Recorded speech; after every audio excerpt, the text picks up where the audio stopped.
Namaskar to all of you. Again, I am coming back to my channel Asit Government Rule Guru.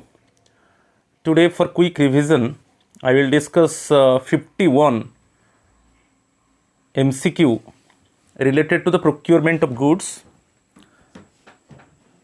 General Financial Rule 2017.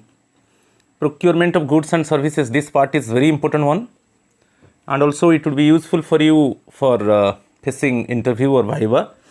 So my friends, please subscribe my channel so that you can get notification for my upcoming videos. After that also I will bring one video related to the procurement of goods and also procurement of services. I will upload within short while. So today I will discuss 51 questions, MCQ questions related to the procurement of goods. You can get all the ideas and very useful questions, and it would be useful for you for different exams. So now I am going to start. You see the question number 1. The Consolidated Fund of India is defined under which article of the Constitution? ये बहुत बार question आया है. यहाँ पर जो answer है 4 options given. Article 266(1), article 267(1), article 268(1), article 269(1). Answer is beat A, it is article 266(1). जो article 266(1) है, it is related to the consolidated fund of India. Okay, it is it means consolidated fund of India is defined under article 266(1). It is very important one. चलो question number 2. Related to the contingency fund of India established under the Contingency Fund of India Act 1950. ये act को भी remember करना है. In terms of article dash of the Constitution, again 4 choices are there.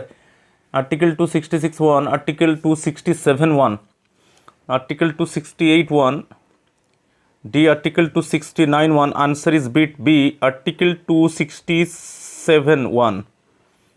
Right? It is related to the Contingency Fund of India. Okay, it is under the Contingency Fund of India Act 1950. ये भी बहुत important है. चलो question number 3.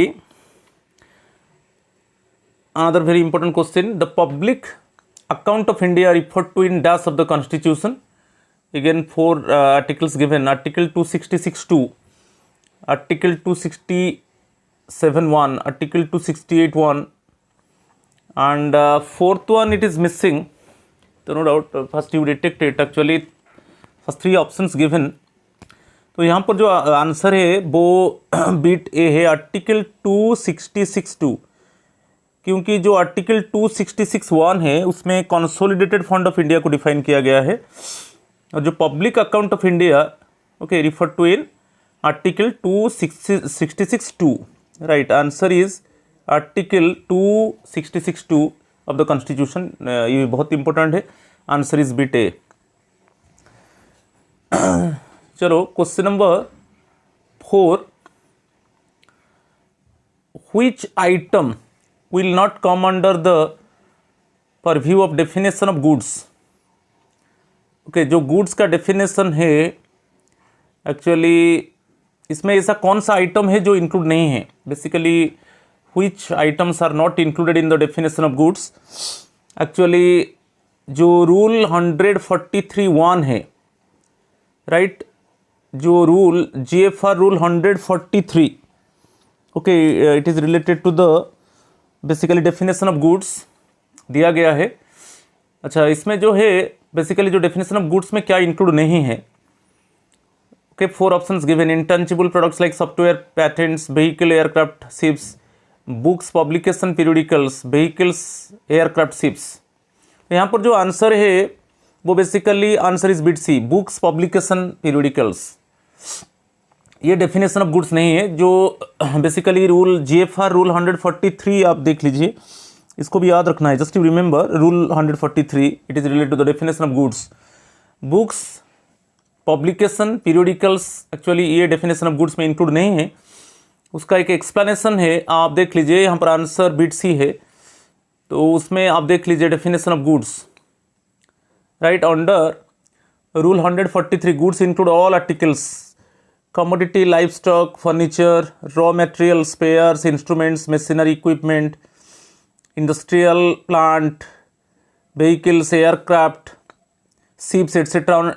Intangible products like software, technology transfer, licenses, patents, or other intellectual properties purchased or acquired for the use of government, but excludes, okay, red part देखिए, but excludes books, periodicals, publications, etc. for a library. ये जो है books, publications, periodicals etcetera for a library, ये goods में include नहीं है. Other जो चीज़ है, the term basically the term goods also include works and services, like ये भी इंक्लूड है. ट्रांसपोर्टेशन, इंश्योरेंस, इंस्टॉलेशन, ये भी जो सर्विसेज है ये भी इंक्लूड है. कमीशनिंग, ट्रेनिंग एंड मेंटेनेंस, ये सब इंक्लूड है. तो यहाँ पर ओवरऑल आप देख लीजिए क्या इंक्लूड्स है, क्या इंक्लूड्स नहीं है. रूल 143 में है. तो यहाँ पर बेसिकली जो दिया गया है इंटेलेक्चुअल प्रॉपर्टीज़ चाहे सर्विसेज, ये सब इंक्लूड है, but excludes books, publications, periodicals etcetera for a library, ये इंक्लूड नहीं है. बहुत बार क्वेश्चन आया है. चलो next question, GFR dash content definition of goods. अभी ये तो बहुत इजी है, it is rule 143. Definition of goods के ऊपर है, और जो बुक्स है, पीरियडिकल्स है, वो जो लाइब्रेरी के लिए ये सब इंक्लूड नहीं है, अभी हम डिस्कस किया. तो आंसर इज बिट डी. चलो question number 6, dash procuring goods in public interest shall have the responsibility and accountability to bring efficiency, economy and transparency in matters related to public procurement. 4 options given: authority delegated with financial powers, right, accounts officer, audit officer, none of the above. तो answer bit A है, authority delegated with the financial powers. आप GFR rule 145 देख लीजिए, to see the GFR rule 145. It is clearly given, the authority delegated with the financial powers has responsibility to procure the goods, okay, through efficiency, economy and transparency in matters related to public procurement. Because in public interest actually goods must be procured, and there must be efficiency, economy and transparency must be there. So it is the basically responsibility of the authority who has financial power, okay, and in public interest procure goods. Those goods are useful for the department, and at the time of procurement the authority must oversee, okay. It means in case of procurement, efficiency must be there, economy and transparency is there, okay. So that code of integrity should be followed, okay. Any type of bribe and nothing should be exchanged.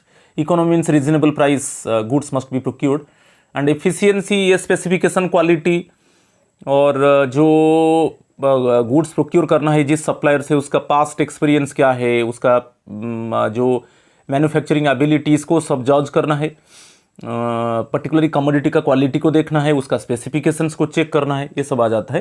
तो answer is bit A.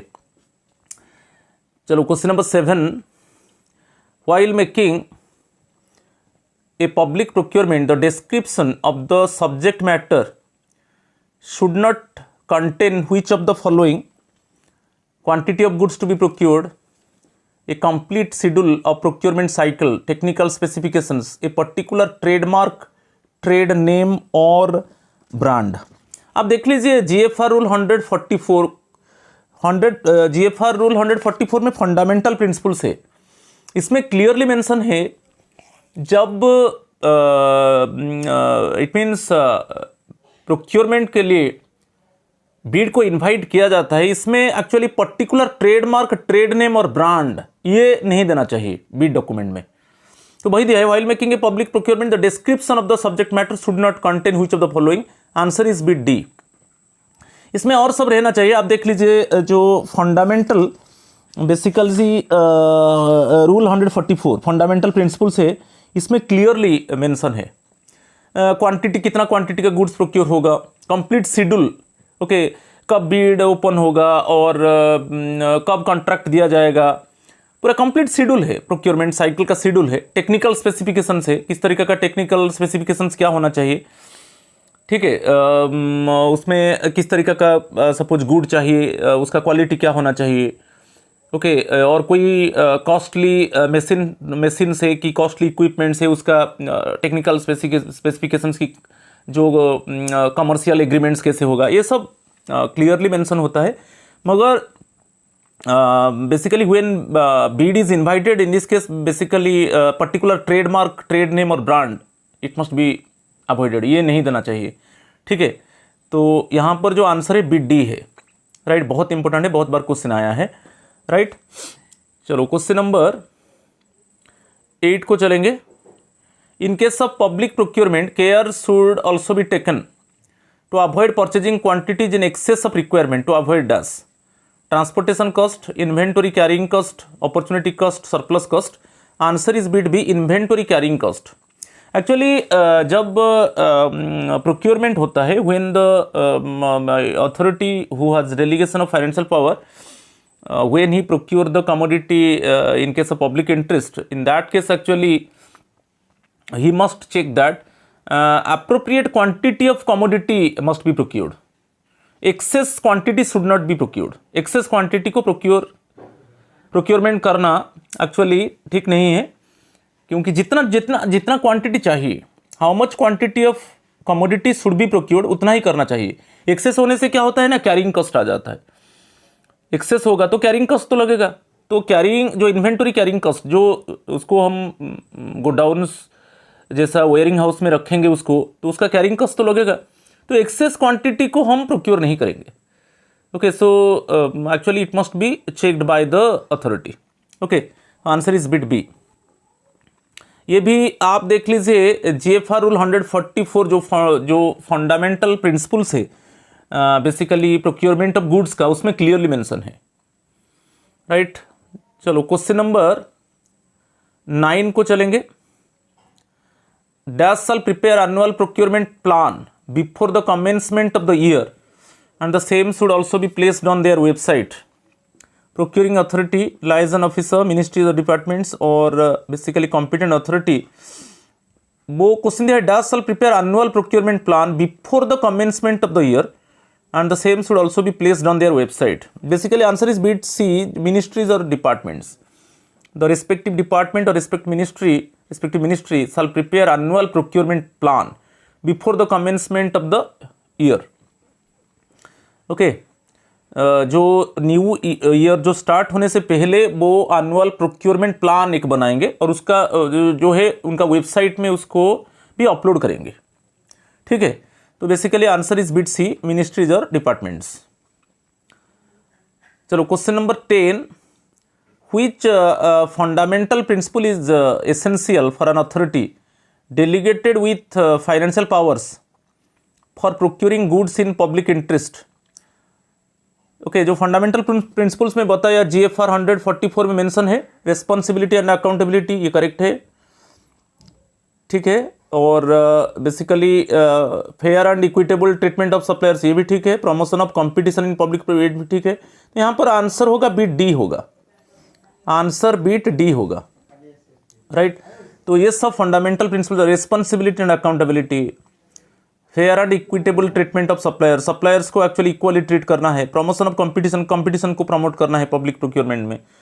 Okay, ज़्यादा से ज़्यादा जैसे bidders को actually more and more bidders actually should it means apply for supplying of the concern commodity, which type of commodity need by the procuring authority. तो competition को बढ़ावा देना चाहिए. ये सब करेक्ट है. ओके, फंडामेंटल प्रिंसिपल्स में आता है. GFR 144 में देख लीजिए, ये सभी करेक्ट है. Answer is bit D, all the above. ये फंडामेंटल प्रिंसिपल्स दिया गया है, थोड़ा देख लीजिए. Fundamental principles of public buying for all procurements including procurement of works.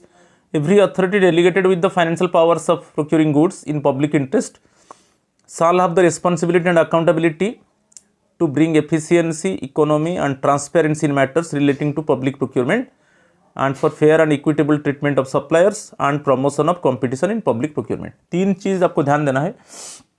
shall have the responsibility and accountability बहुत इंपॉर्टेंट है कि जो बेसिकली प्रोक्योरमेंट प्लान में हमारा बजट है, तो बजट के हिसाब से कमोडिटी को प्रोक्योर करना है. एफिशिएंसी, क्वालिटी को चेक करना है. टेक्निकल स्पेसिफिकेशंस को चेक करना है. और जो भी फाइनली जो बिडर्स को कॉन्ट्रैक्ट दिया जाएगा उसका पास्ट एक्सपीरियंस, उसका मैन्युफैक्चरिंग एबिलिटी, उसका फाइनेंशियल स्टेबिलिटी, ये सब चेक करना है। इकोनॉमी रीजनेबल प्राइस में प्रोक्योर करना है। ट्रांसपेरेंसी होना चाहिए, इसमें कोई ब्राइब एक्सचेंज नहीं होगा।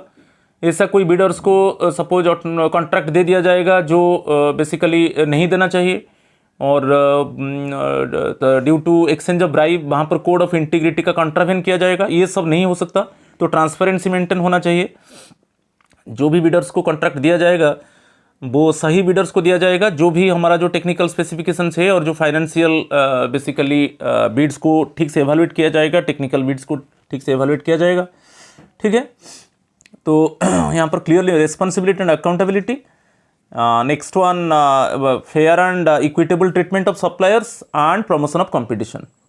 ओके, सब फंडामेंटल प्रिंसिपल्स में है जो मैं बता रहा हूँ, ये GFR 144 में क्लियरली मेंशन है। चलो next question, question number 11।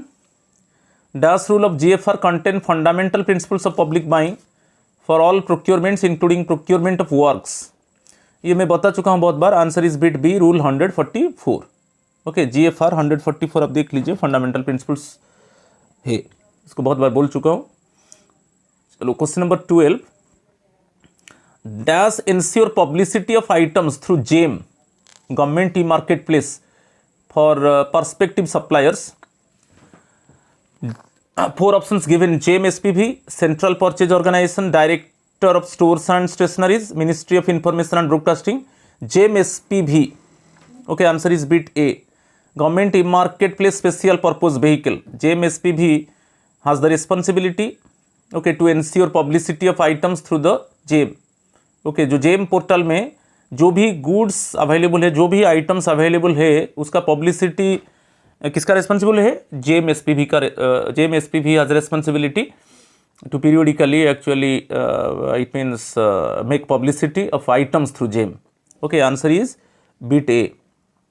Okay, आप रूल 149 देख लीजिए GFR का, वो JAM पोर्टल के ऊपर है। इसमें भी बहुत आगे में बहुत क्वेश्चन है JAM पोर्टल के ऊपर, उसको देखेंगे।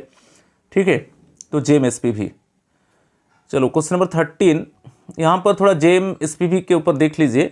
Basically the government e market place special purpose vehicle has been set up to develop, manage and maintain the JAM platform.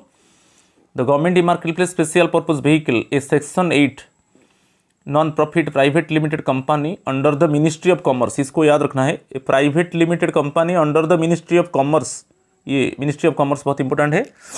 Has been incorporated under the companies act 2013 to develop, manage and maintain the JAM platform.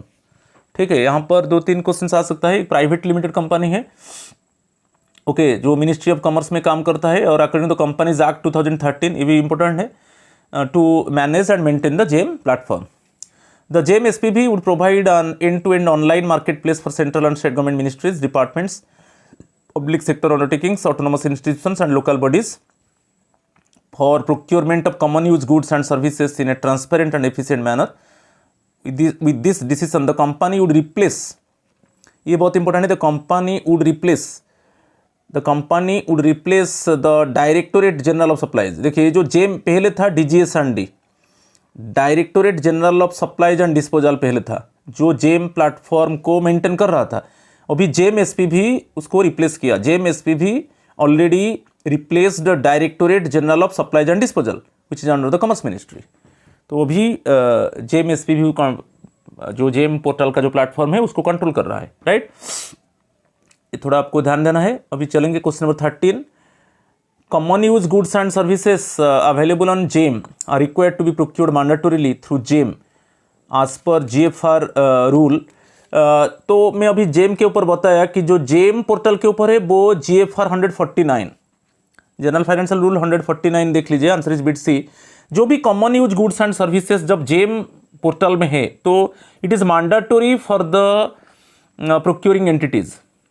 Okay, it is mandatory for the procuring entities to purchase common use goods and services from the JAM portal, right. यदि JAM portal में नहीं है तब हम बाहर से through, if the particular commodity is not available in JAM portal, then procuring entity inviting the bids and procure the commodity।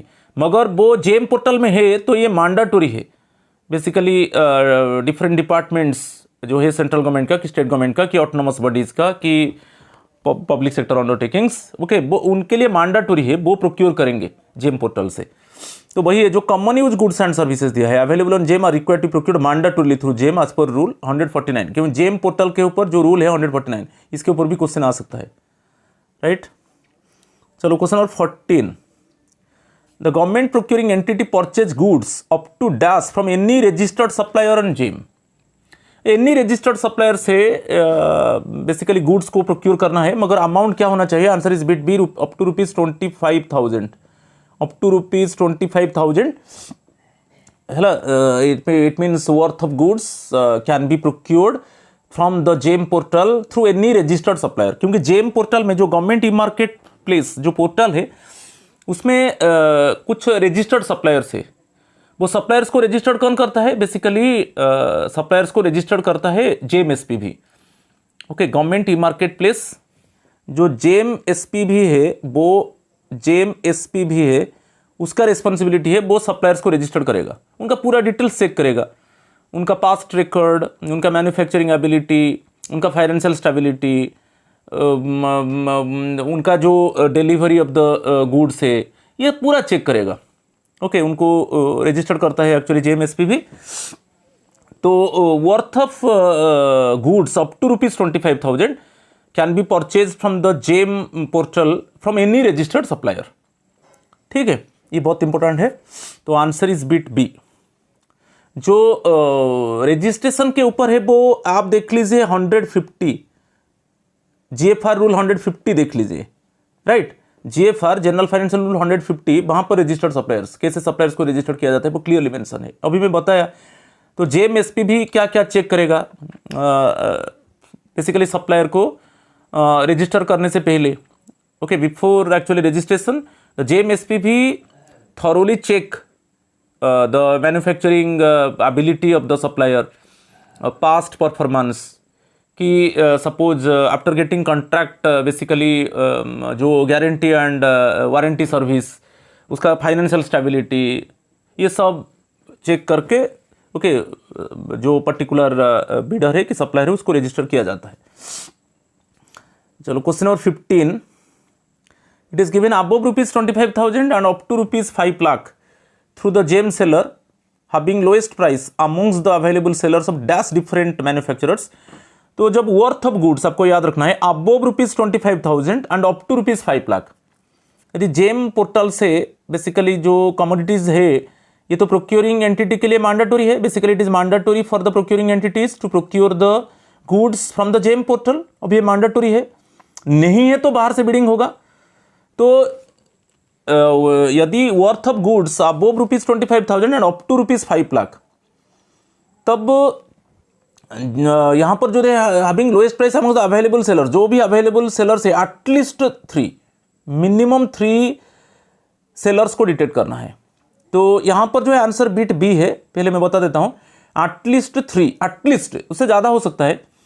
तो उनका पूरा चेक करना है, उनका स्पेसिफिकेशन को, बेसिकली जो गुड्स चाहिए एटलीस्ट 3 रजिस्टर्ड सप्लायर्स को डिटेक्ट करना है, उनका स्पेसिफिकेशंस को चेक करना है, क्वालिटी जो कमोडिटी का क्वालिटी उसको चेक करना है, और जो कम प्राइस में एक्चुअली देगा उसी से ही गुड्स को प्रोक्योर करना है। भाई ये लोएस्ट प्राइस दिया है, और यहां पर जो है basically at least 3, minimum 3 suppliers, registered suppliers को डिटेक्ट करना है जेम पोर्टल से। फिर उनका स्पेसिफिकेशन से जो क्वालिटी है कि प्राइस है उसको चेक करना है, जिसका मिनिमम प्राइस होगा उससे ही प्रोक्योर करना है। Answer is bit B, right. चलो question number 16, government procuring entity purchase above ₹5 lakh worth of goods through the dash from the GeM registered supplier. यदि worth of goods more than ₹5 lakh है, above ₹5 lakh है, तो GeM portal से कैसे उसको खरीदा जाएगा, प्रोक्योर किया जाएगा? बेसिकली यहां पर रिवर्स ऑक्शन टूल, ओके, इसको याद रखना है। Government procuring entity purchase above ₹5 lakh worth of goods through the reverse auction tool from the GeM registered supplier. तो यहां पर आपको up to 25,000 from any registered supplier, worth of goods above ₹25,000 and up to 5 lakh, okay, at least minimum 3 registered suppliers, और जिसका minimum लो price होगा उससे procure करना है, और above ₹5 lakh means reverse auction tool से प्रोक्योर करना है। आंसर इज बीट है, ये भी बहुत इंपॉर्टेंट है। चलो question number 17, in which rule of GFR mention the authorities competent to purchase goods. Authorities competent to purchase goods आप जीएफआर 145 देख लीजिए, जनरल फाइनेंशियल रूल 145 दिया गया है, जिसको फाइनेंशियल डेलीगेशन पावर दिया गया है। Basically the authority which has financial delegation power, okay, then he has responsibility to procure the commodity, okay, through public interest। तो यहाँ पर जो है मैं बता दिया, answer is bit C, it is GFR 145 में क्लियरली मेंशन है। Okay, the authority who has financial delegation power can procure the goods, right. चलो question number 18, under rule 147 of GFR, the ministries or departments have been delegated full powers to make their own arrangements for procurement of goods and services that are not available on GEM portal। आप देख लीजिए GFR 147 देख लीजिए, general financial rule 147, उसमें clearly mention है कि if the commodity is not available in GeM portal, यदि GeM portal में अवेलेबल नहीं है, ठीक है, basically those type of goods and services are not available on GeM, then the concerned ministry or department, it means they are having power to procure the goods and services through bidding, ठीक है। मगर जो goods actually GeM portal में है mandatory है, procuring entities, it is mandatory for the procuring entities to procure the goods and services from the GeM portal. मगर यदि नहीं है, वहाँ पर जो रूल 147 जो है वो क्लियरली मेंशन कि नहीं है। सपोज जेम पोर्टल में basically goods and services available नहीं है, तब आउटसाइड से, okay, from outside basically the concern ministry और department they are having responsibility to procure the goods and services through bidding, ठीक है। ये करेक्ट वन है, आंसर इज बिट है, ये जो स्टेटमेंट है करेक्ट है, राइट। चलो क्वेश्चन नंबर 19 देखेंगे। The general financial rule 2017 came into force with effect from actually 8 March 2017, answer is bit B, okay, इसको याद रखना है, 8 मार्च, राइट, 2017, ओके, जो जीएफआर 2017 उसको कहा जाता है, तो came into force from 8 March 2017, answer is bit B. चलो क्वेश्चन नंबर 20 देखेंगे।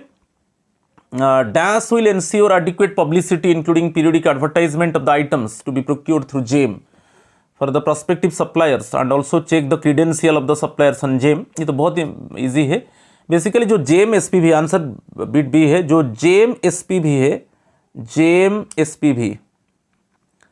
GEM SPV has responsibility okay to make periodic advertisement of the items and also basically check the credentials of the suppliers and register them। ये सब GeM SPV का actually responsibility है। जो भी items है उसका periodical advertisement करना है, और जो भी सप्लायर को रजिस्टर करना है उनका जो बेसिकली क्या क्या चेक करना है मैं पहले बता चुका हूँ, ओके, उनका क्रेडेंशियल्स को चेक करना है, ये जेम एसपीवी का काम है। आंसर इज बिट बी, ये भी बहुत इंपॉर्टेंट है।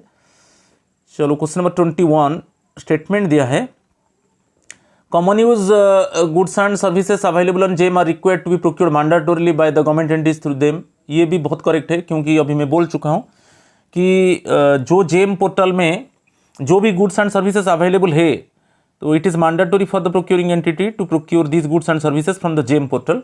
ये एब्सोल्युटली करेक्ट है। In case a certain item is not available on the GEM portal, then government entity procuring this item through the local purchase committee। तो यहाँ पर दिया है, in case a certain item, यदि GEM portal में नहीं है तब government entity procuring this item through the local purchase committee, ये भी हो सकता है, ये भी करेक्ट है। जो GEM पोर्टल में जो गुड्स एंड सर्विसेज अवेलेबल नहीं है, लोकल परचेज कमेटी से उसको खरीदा जा सकता है बाहर से। तो ये भी लगभग 2 स्टेटमेंट करेक्ट है, both the statements are correct one. यहाँ पर actually answer is beat C, both the statements are correct one, right। चलो question number 22, registered suppliers are the suppliers who have been approved by the central purchase organization. Central purchase organization जैसे एक है जेम, जो है government e market place portal, आपको याद रखना है, central purchase organization as reliable sources for procurement of goods commonly required for government use. Registered suppliers are the suppliers who have been approved by the central purchase organization. तो central purchase organization है वो GeM, basically central GeM portal है. Okay, आज reliable sources for procurement of goods commonly required for the government use, ये correct है. Okay, क्योंकि GeM portal में registered suppliers है. जो जेम एसपी भी है उसका काम है वो सप्लायर्स का क्रीडेंशियल को चेक करेगा. मैं बता चुका हूँ उनका क्रीडेंशियल्स क्या क्या चेक करेगा. उनका पास्ट एक्सपीरियंस, मैन्युफैक्चरिंग एबिलिटी, उनका फाइनेंशियल स्टेबिलिटी, ठीक है, और whether it means they delivery the in past actually they check whether they deliver the goods in time और नॉट. ये सभी को वो चेक करेंगे, ठीक है. फिर सप्लायर्स को रजिस्टर किया जाएगा. तो वही दिया है, registered suppliers are the suppliers who have been approved by the central purchase organization as reliable sources for procurement commonly required for government use. Okay, तो जो कॉमन गुड्स एंड सर्विसेज है वो जेम पोर्टल में actually available है. GeM SPV का काम है वो सप्लायर्स का क्रेडेंशियल को चेक करेगा, उनको रजिस्टर करेगा. और basically procuring entities, it means it is mandatory for them to purchase common use goods and services from the GeM portal. ये जो स्टेटमेंट है वो करेक्ट है. और वो रजिस्टर्ड सप्लायर्स में बता चुका हूं कि जो 149 है वो जेम पोर्टल के ऊपर है. GFR 149, general financial rule 149. और जो GeM basically GFR 150, general financial rule 150 में रजिस्टर्ड सप्लायर्स को ऊपर दिया गया है. कैसे सप्लायर्स को रजिस्टर किया जाएगा, क्या क्या चेक किया जाएगा, राइट. चलो question number 23. Registered suppliers are approved for a fixed period of 1 year, fixed period of 3 years, a fixed period between 1 to 3 years, all times to come. ये बहुत इंपॉर्टेंट है. Answer is bit C. A fixed period between 1 to 3 years. और इसमें क्या check किया जाए, nature of goods को देखकर. आपको याद रखना है, इसके ऊपर एक क्वेश्चन आता है, nature of goods. Okay, nature of goods को देखकर जो सप्लायर्स है, ओके, उनको रजिस्टर किया जाएगा. Okay, 1 to 3 years, right. A fixed period between 1 to 3 years. और जो ये जो फिक्स्ड पीरियड 1 to 3 years है वो नेचर ऑफ द गुड्स को देखकर उनको रजिस्टर किया जाएगा. तो यहाँ पर जो है आंसर इज बिट सी. चलो क्वेश्चन नंबर 24. द सप्लायर्स, इसके ऊपर क्वेश्चन है, the suppliers will be registered for a fixed period between 1 to 3 years depending on the, अभी मैं बताया, nature of the goods. Answer is bit A, right. चलो question number 25. Credentials, manufacturing capability, quality control system, past performance, after sales service, financial background etc. of the suppliers should be carefully verified before registration. यहाँ पर बहुत important है. कभी कभी भाईवा में और interview में आपको पूछ सकते हैं कि how can the central purchase organization register the suppliers. Similarly, suppose any department और ministry, suppose common use goods and services, suppose any suppose goods and services are not available on GeM, then from outside actually basically the department or ministry they procure goods and services through bidding. तो वहाँ पर जो suppliers का क्या क्या check किया जाएगा, credentials of suppliers, ये बहुत इंपॉर्टेंट है. तो basically credentials, manufacturing capability, quality control system, past performance, after sale service, financial background etcetera of the suppliers should be carefully verified before registration. Okay, GeM portal के ऊपर जो GeM SPV है ये सब चेक करता है. सपोज जब GeM portal में जो गुड्स एंड सर्विसेज नहीं है तब जो प्रोक्योरिंग एंटिटी है वो उसको बीडिंग से कलेक्ट करता है. ओके, तो बीडिंग से जब कलेक्ट करेगा वो भी बेसिकली सप्लायर्स का ये सब चेक करेगा, राइट. तो ये जो स्टेटमेंट है correct one, answer is bit C. ये बहुत इंपॉर्टेंट है, राइट. चलो question number 26. Registered suppliers can be removed from the list. अच्छा, जो रजिस्टर्ड सप्लायर्स है उनको कैसे रिमूव किया जाएगा. तो if they fail to abide by the terms and conditions of the registration और supply the goods on time, ये करेक्ट है. जो टर्म्स एंड कंडीशन से वो उसको अबाइड नहीं करेंगे. सप्लाई ऑफ सब स्टैंडर्ड गुड्स, ये भी है एक कंडीशन जिसमें रजिस्टर्ड सप्लायर को रिमूव किया जा सकता है. जब सब स्टैंडर्ड गुड जो इन्फीरियर क्वालिटी गुड को वो जो सप्लाई करेगा. Make any false declaration to any government agency, ये भी करेक्ट है. सपोज कोई फॉल्स डिक्लेरेशन दिया है गवर्नमेंट एजेंसी को, for any ground which in the opinion of the government is not in public interest.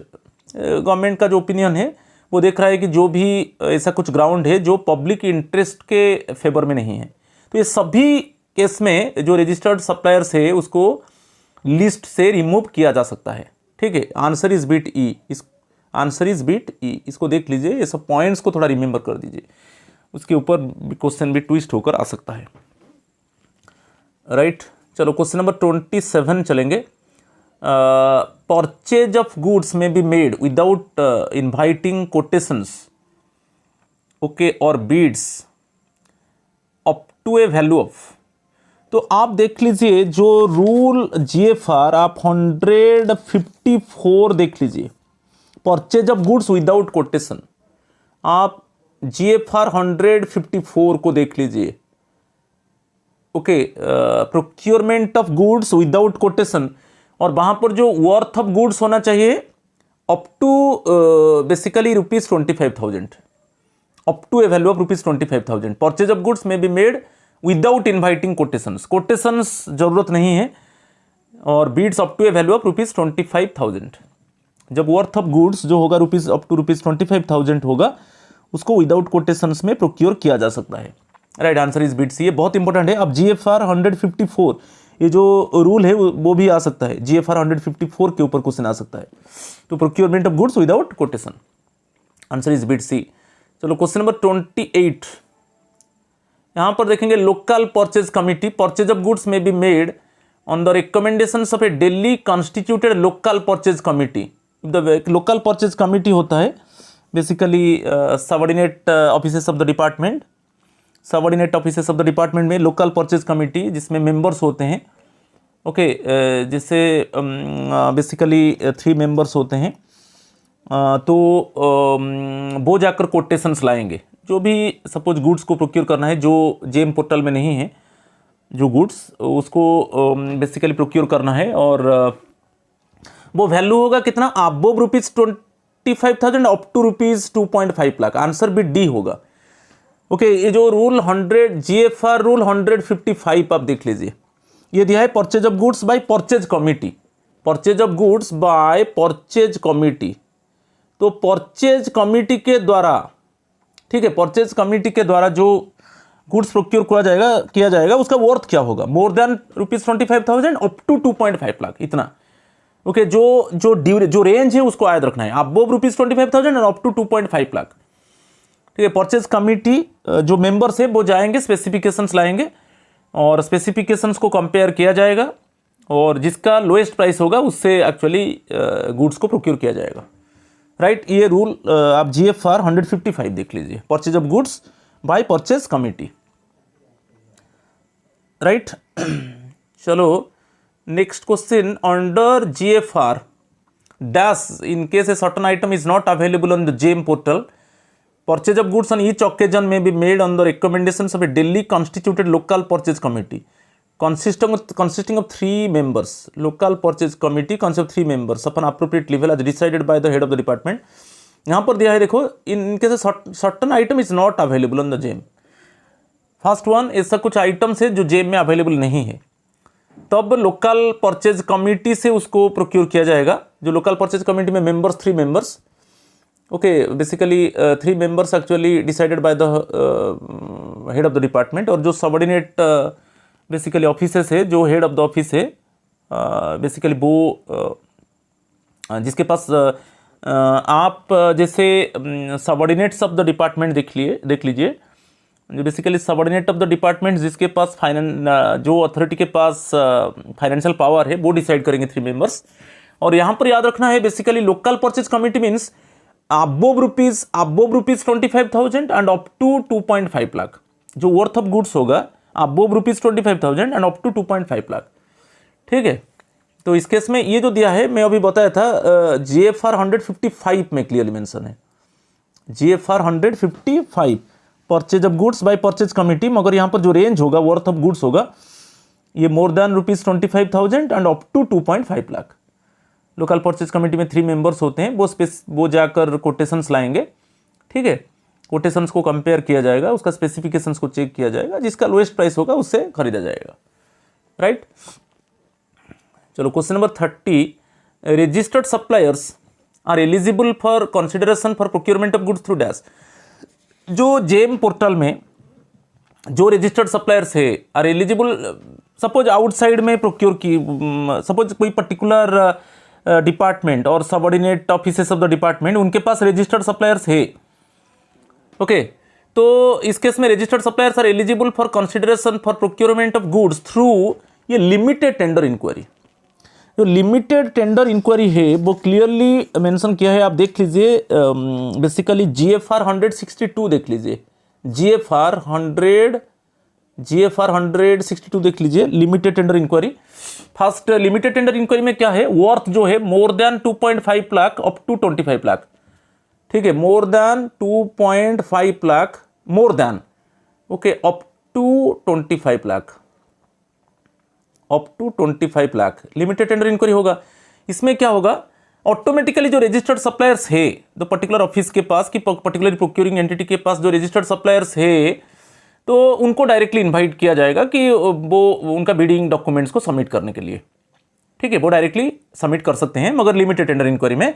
तो लिमिटेड आपको याद रखना है, ये रूल 162 है, GFR rule 162 limited tender enquiry, और उसमें क्लियरली मेंशन है कि जब worth of goods more than rupees 2.5 lakh and up to 25 lakh तब लिमिटेड टेंडर इंक्वायरी इनवाइट किया जाएगा, ओके, लिमिटेड टेंडर इनवाइट किया जाएगा और जो रजिस्टर्ड सप्लायर्स है वो डायरेक्टली पार्टिसिपेट कर सकते हैं, उनका बिडिंग डॉक्यूमेंट्स को सबमिट कर सकते हैं, right, answer is bit B.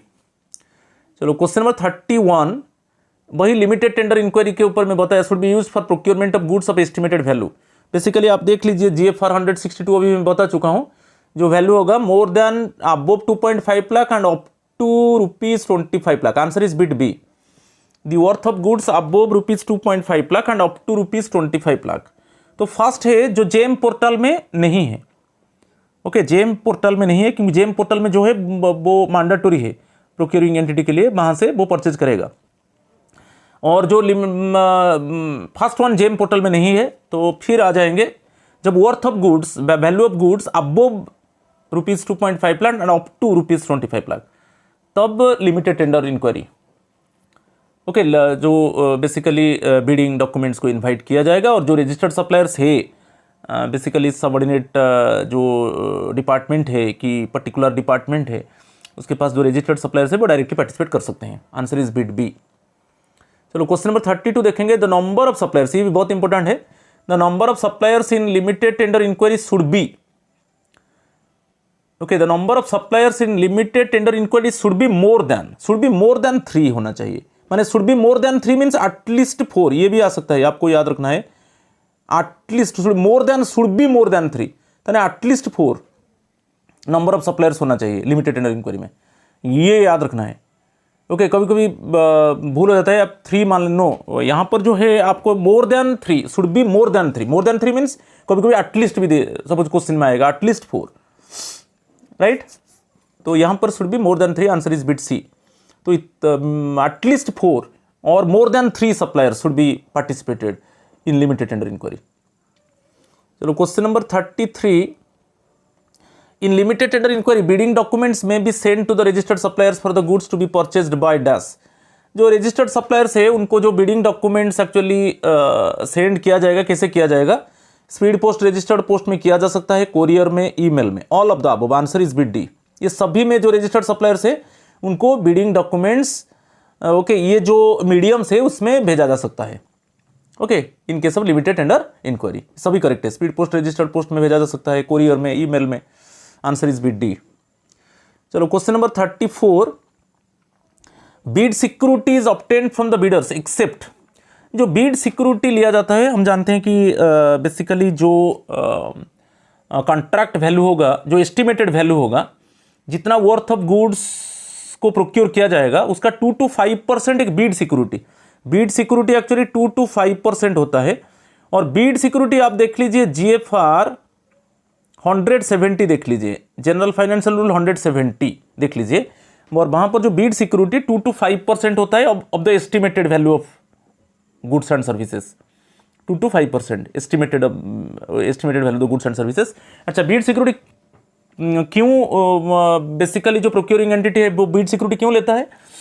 जब बीडिंग्स इन्वाइट किया जाता है उसमें क्लियरली मेंशन होता है कि एस्टिमेटेड वैल्यू का 2 to 5% जो है वो वैरी करता है, कभी 2% की, 3% की, 4% की, up to 5%, basically commercial nature of the commodity को देखकर, ठीक है। और यहां पर बीड सिक्योरिटी क्यों लिया जाता है कि बीड जो वैलिडिटी पीरियड है उसमें बीडिंग में कोई चेंज नहीं होगा, there is no modification of bids और there is no alternation of bids. यदि कोई कुछ मॉडिफिकेशन हो जाता है, जो बीडर है वो सपोज कुछ मॉडिफिकेशन कर देता है उसका बीडिंग डॉक्यूमेंट में, इसमें कुछ अल्टर कर देता है, तो उसका जो बीड सिक्योरिटी है वो फॉरफिट किया जाएगा, इसलिए बीड सिक्योरिटी लिया जाता है। जो उनका जो बीडिंग डॉक्यूमेंट्स को वो उसमें कोई मॉडिफिकेशन नहीं कर सकते कि उसको अल्टर नहीं कर सकते, इसलिए बीड सिक्योरिटी लिया जाता है। इसको अर्नेस्ट मनी डिपॉजिट कहा जाता है, EMDB कहा जाता है, Ernest money deposit.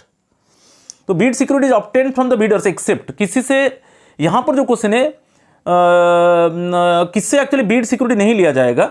Micro and small enterprises, registered suppliers with the central purchase organization और द कंसर्न मिनिस्ट्री और डिपार्टमेंट, स्टार्टअप्स, ये सब भी करेक्ट है, आप याद रखें। माइक्रो एंड स्मॉल एंटरप्राइजेस, इनसे बीड सिक्योरिटी नहीं लिया जाएगा।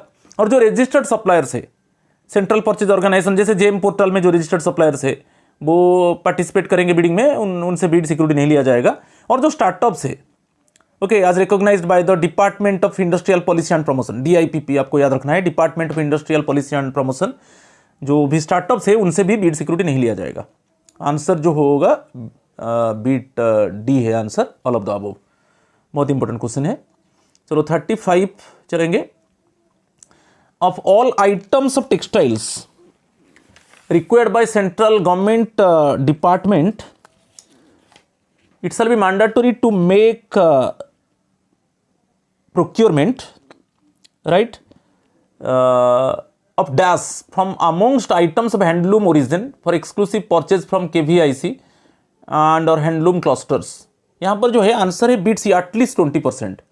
जो हैंडलूम क्लस्टर्स है, जो बेसिकली जो हैंडलूम ओरिजिन जो बेसिकली खद्दी इंडस्ट्रीज होता है, तो उनसे एक्सक्लूसिवली परचेज किया जाएगा एटलीस्ट 20%, ये रूल है। आप देख लीजिए रूल 153 देख लीजिए, GFR 153, इसमें ये थोड़ा अमेंडमेंट हुआ है। 153 में क्लियरली मेंशन है, जो Khadi village industries commission KVIC, Khadi village industries commission KVIC आप देख लीजिए, तो उनसे मैंडेटरी जो हैंडलूम क्लस्टर है उनसे मैंडेटरली एटलीस्ट 20% खरीदा जाएगा, प्रोक्योर किया जाएगा।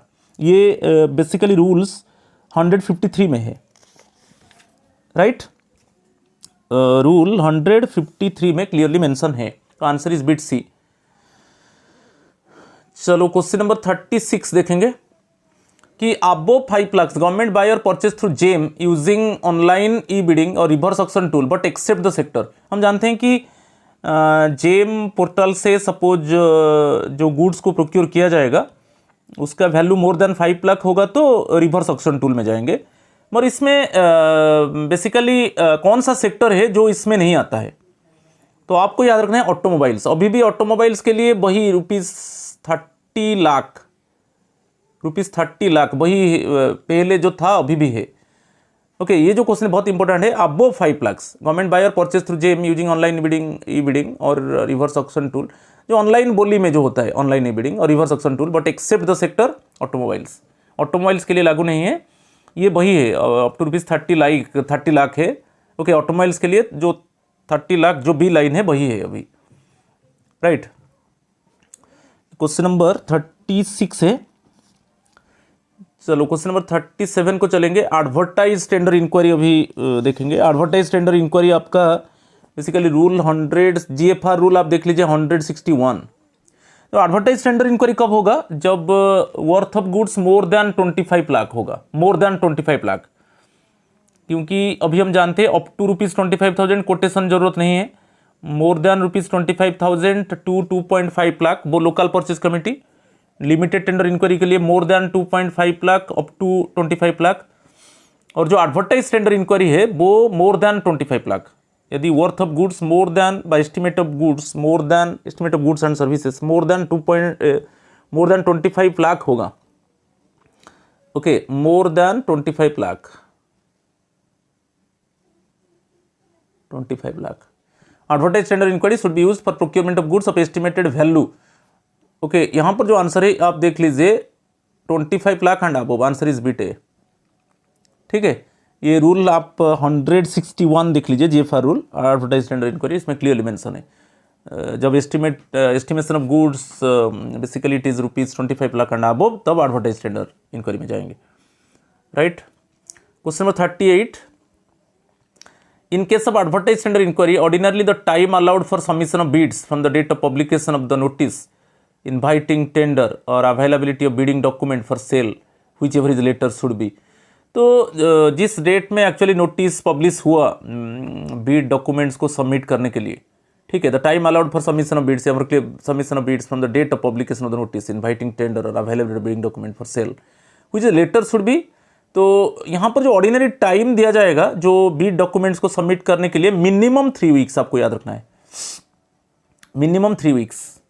आप यहाँ पर याद रखिए जिस डेट में एक्चुअली बिडिंग के लिए नोटिस एक्चुअली एडवर्टाइज किया जाएगा, तो उससे मिनिमम ये है, उससे ज़्यादा मिनिमम 3 वीक्स तो टाइम दिया जाएगा, मिनिमम 3 वीक्स। उससे ज़्यादा mainly depend upon the department और subordinate basically officers of the department, उनके ऊपर डिपेंड करता है, मगर इन मिनिमम 3 वीक्स दिया जाएगा बिडिंग डॉक्यूमेंट्स को सबमिट करने के लिए। ये बहुत इंपॉर्टेंट है।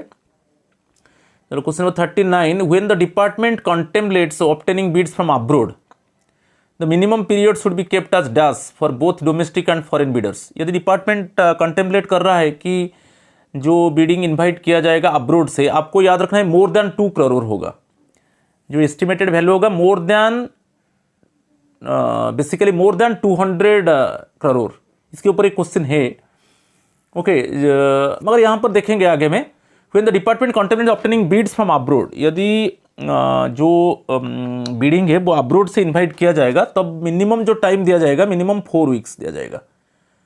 ओके, मिनिमम 4 वीक्स दिया जाएगा टाइम। तो यहाँ पर आपको याद रखना है कि बेसिकली अदर केसेस में मिनिमम 3 वीक्स, मगर जब बिडिंग को इनवाइट किया जाएगा फ्रॉम अब्रोड से, वहाँ पर जो टाइम दिया जाएगा मिनिमम 4 वीक्स दिया जाएगा।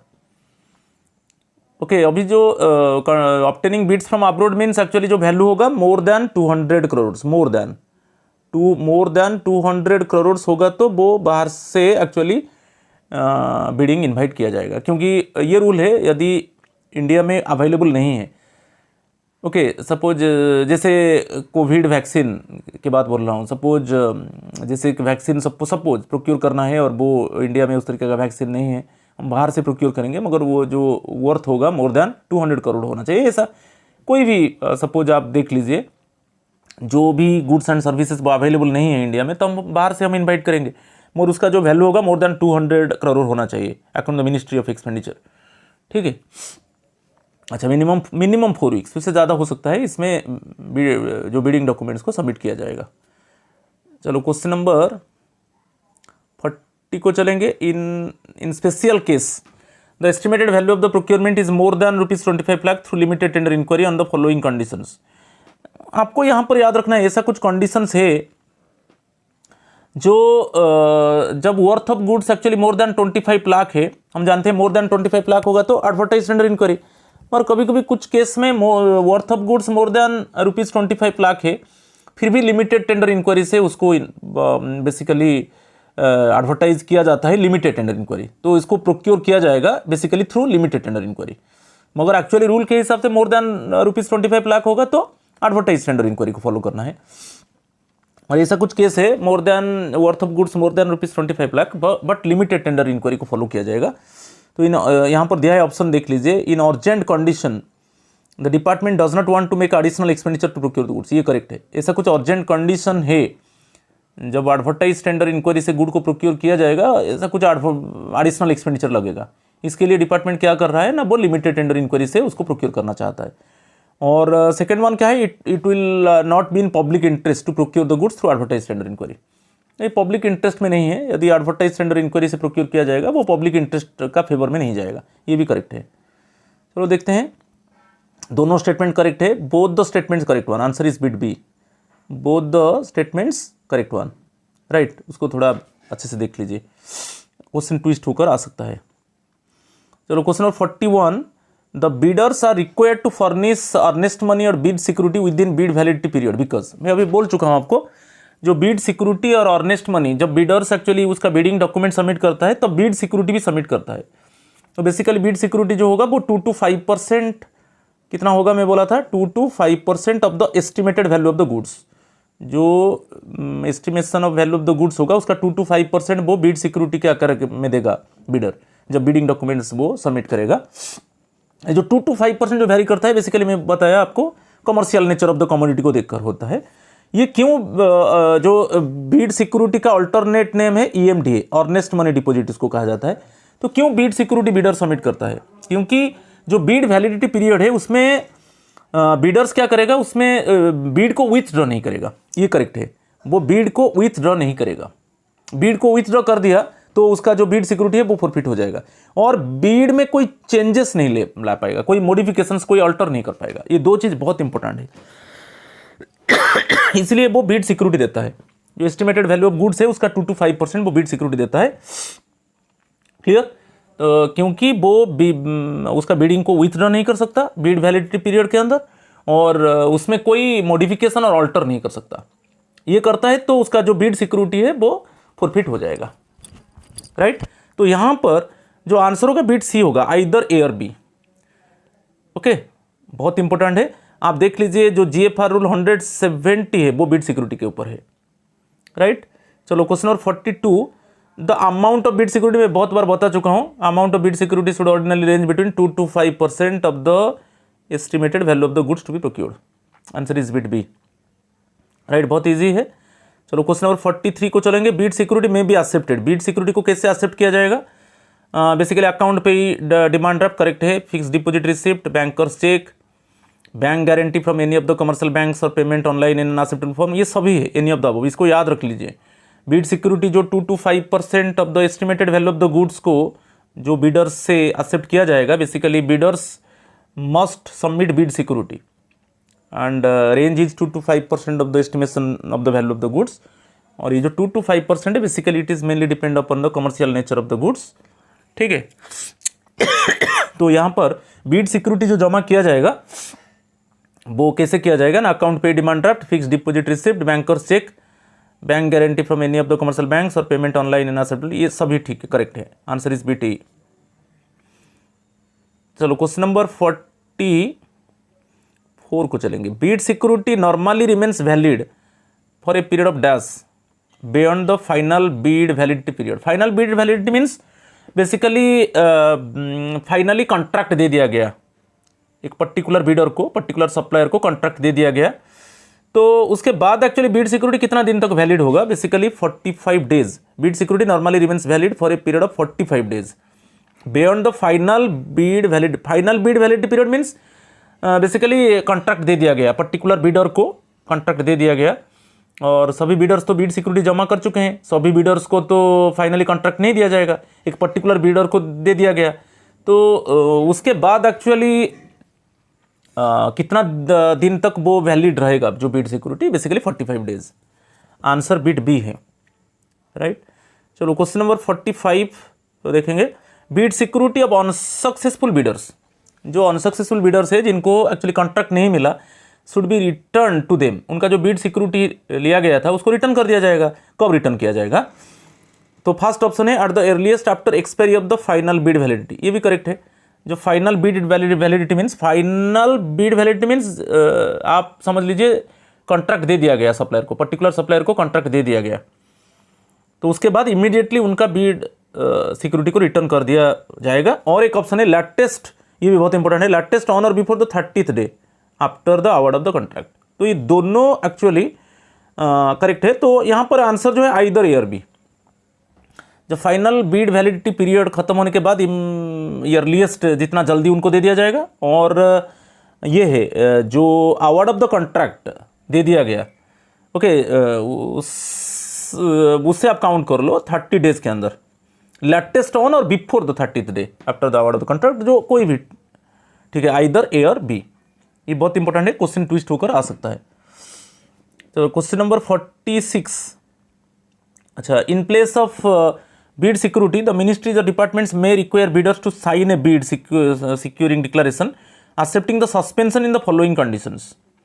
तो कभी कभी क्या है, बीड जो कंसर्न मिनिस्ट्री और डिपार्टमेंट वो बीड सिक्योरिटी नहीं लेता है, मगर एक बीड सिक्योरिटी डिक्लेरेशन होता है। वो बीड सिक्योरिटी डिक्लेरेशन का एक साइन ले जाता है और उसमें क्लियरली मेंशन है कि accepting the suspension in the following conditions, किस कंडीशंस में बेसिकली बीडर्स को सस्पेंड कर दिया जाएगा, इसमें दिया है। तो वहाँ पर याद रखिए कि यहाँ पर एक्चुअली बीड सिक्योरिटी नहीं लिया जाएगा, बीड सिक्योरिटी के जगह एक डिक्लेरेशन देगा बीडर्स, और उसमें क्लियरली मेंशन है कि कोई भी रूल्स जो टर्म्स कंडीशन से वो उसको कॉन्ट्रावेन करेगा, उसका कॉन्ट्राडिक्टरी में जाएगा तो ऑटोमेटिकली उसको सस्पेंड कर दिया जाएगा। वही दिया है, देखिए, if they withdraw bids during bid validity period, ये करेक्ट है।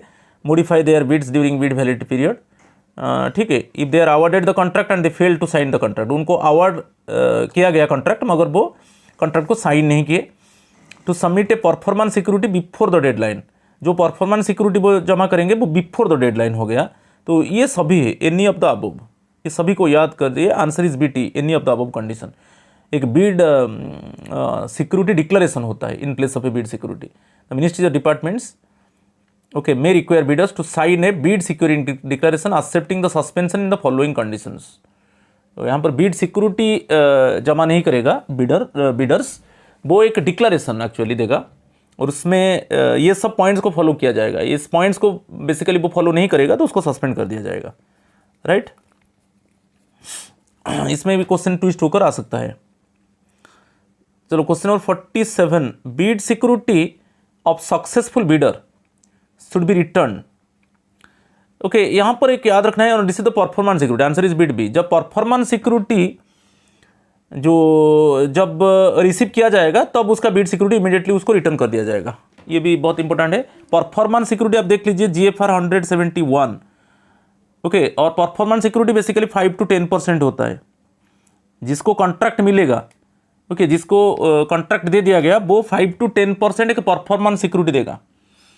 जो वारंटी गारंटी पीरियड है आफ्टर सर्विस, सेल सर्विस, वो सभी देने के बाद उसका परफॉर्मेंस सिक्योरिटी को रिटर्न किया जाएगा, ठीक है। तो एक परफॉर्मेंस सिक्योरिटी देना पड़ता है कि वो एक्चुअली जो सर्विस दे रहा है वो डिलीवरी ठीक टाइमली दे रहा है कि नहीं, इसके लिए वो एक परफॉर्मेंस सिक्योरिटी देगा।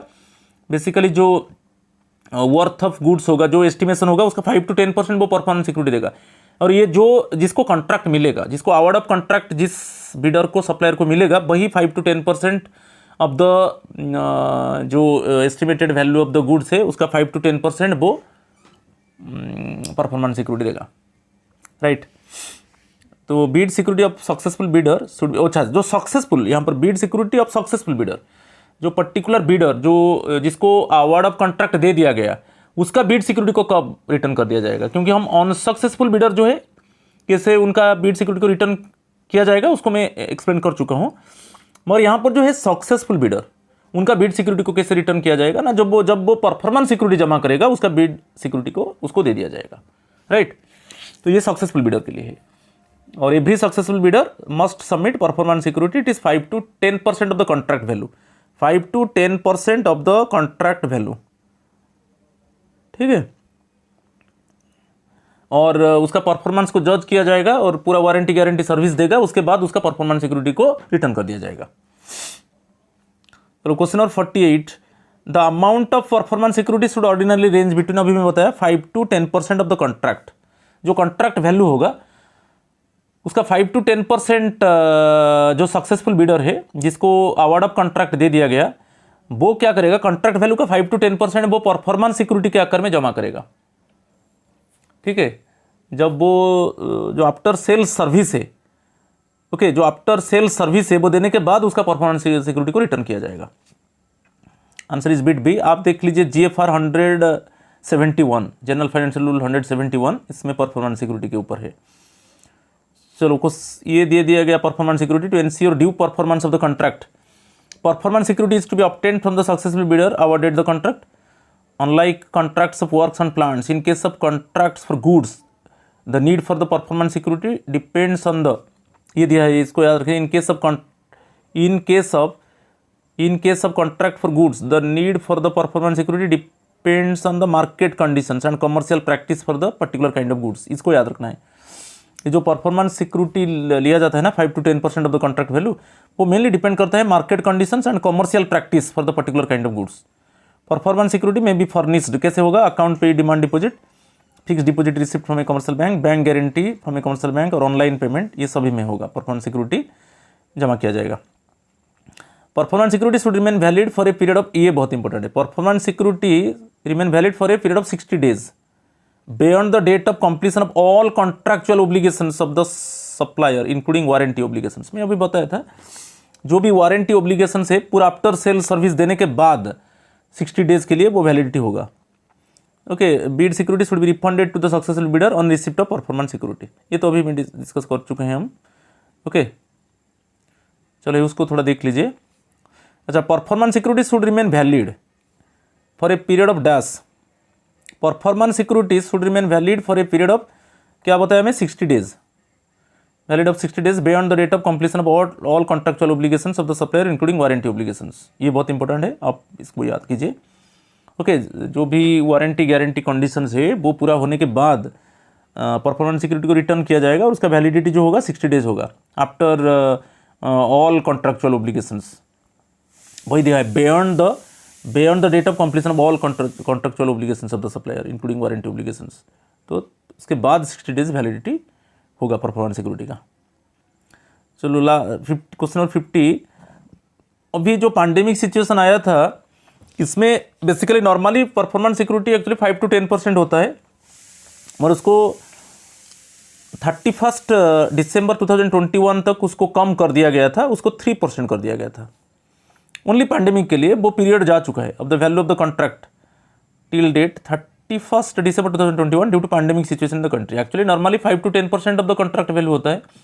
पैंडेमिक सिचुएशन को देखकर एक्चुअली परफॉर्मेंस सिक्योरिटी को गवर्नमेंट रिड्यूस कर दिया था, 3% कर दिया था, मगर ये जो था अप टू 31 December 2021 तक था।